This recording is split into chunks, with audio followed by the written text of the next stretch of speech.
Pre board परीक्षा का जो पेपर है आपका आ चुका है 22 तारीख का। दोस्तों यहाँ आप सभी बच्चों को पूरा पेपर हल सहित में बताऊंगा, बिल्कुल आईएमपी साबित होगा आपकी एग्ज़ाम में।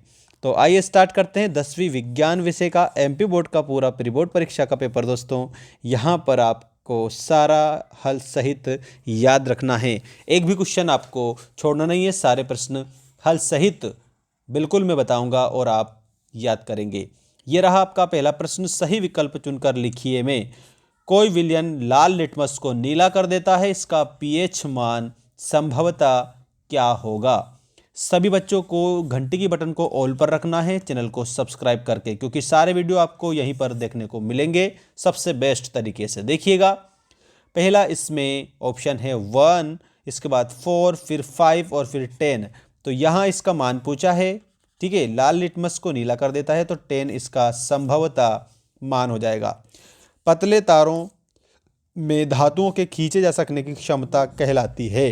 तो देखो यहाँ धातुओं को खींचे जाने की क्षमता तन्यता कहलाएगी। आपको तन्यता आंसर करना होगा सभी बच्चों को, ठीक है, तन्यता विल बी करेक्ट आंसर। इसके बाद में देखिएगा आप लोगों का नेक्स्ट क्वेश्चन, प्रकाश संश्लेषण की क्रिया पौधे के किस भाग में होती है। तो प्रकाश संश्लेषण की जो क्रिया है वो पौधों की जो पत्तियां होती है, पत्ती वाला जो भाग है उसमें होती है। इसके बाद में दोस्तों आपका अगला प्रश्न ये रहा, मास्टर ग्रंथि का नाम है, किस ग्रंथि को मास्टर ग्रंथि कहा जाता है। तो इसमें आपको पीयूष ग्रंथि बताना है, इसको मास्टर ग्रंथि कहा जाता है, ठीक है, सभी बच्चों को याद रखना है। और हमारा जो मस्तिष्क जो होता है वो ही हमें क्या करता है, हमें वो ही संकेत देता है, ये भी आप सबको याद रखना है, ठीक है। तो इसमें पीयूष ग्रंथि करेंगे। पराग कोश में होते हैं, पराग कोश में क्या होता है। तो पराग कोश जो है उसमें याद रखना सभी बच्चे, उसमें पराग कण होते हैं। तो यहाँ पर आपका पराग कण दिया है ऑप्शन नंबर डी में, तो ऑप्शन नंबर डी पर आपको जाना होगा सभी बच्चों को। अभिनेत्र लेंस की फोकस दूरी में परिवर्तन किसके द्वारा होता है। तो इसमें आपको पक्षमाभि के द्वारा, ये पक्षमाभि लिखा है कहाँ पर, ऑप्शन नंबर सी पे, ये जो है थर्ड वाला ऑप्शन करेक्ट हो जाएगा। सभी बच्चे चैनल को सब्सक्राइब करके घंटी की बटन को ऑल पर जरूर रखें।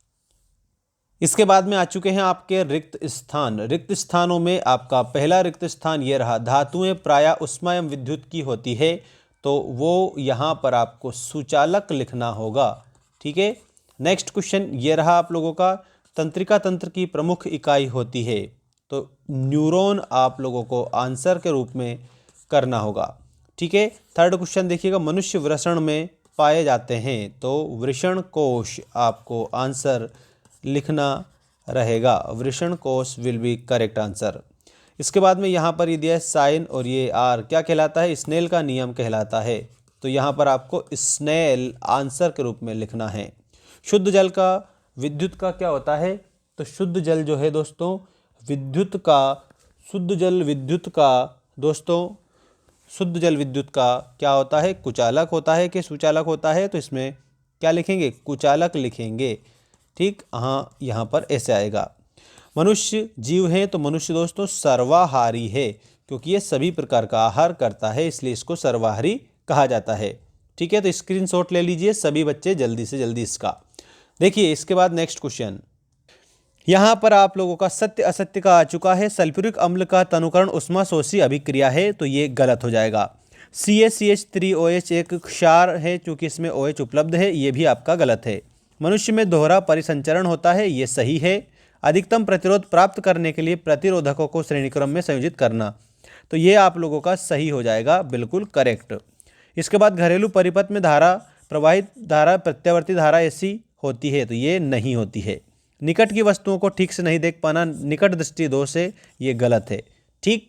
अब आपको मैं सही जोड़ी बता रहा हूँ, सही जोड़ी आप आंसर करेंगे सही तरीके से और याद रख लेंगे एक ही बार में। देखिए आप सभी स्टूडेंट्स, यहाँ पर मिश्र धातु के रूप में कांसा बताना है, मास्टर ग्रंथि को पीयूष बताना है। इसके बाद में यहाँ पर आप लोगों को लिंग गुणसूत्र दिया है, ये शुक्राणु आपको बताना है। नर युग्मक आप लोगों को दिया है, इसके आगे आपको जो आंसर है मैं यहाँ पर बताऊँगा, ठीक है। अभी सारी लेंस में आप लोगों को उत्तर लेंस बता देना है, ठीक है। नर युग्मक के आगे आप कंप्लीट आंसर करेक्ट करेंगे और वो भी कमेंट करके। ठीक है दोस्तों, मिलते हैं नेक्स्ट वीडियो में। धन्यवाद, जय हिंद, वंदे मातरम।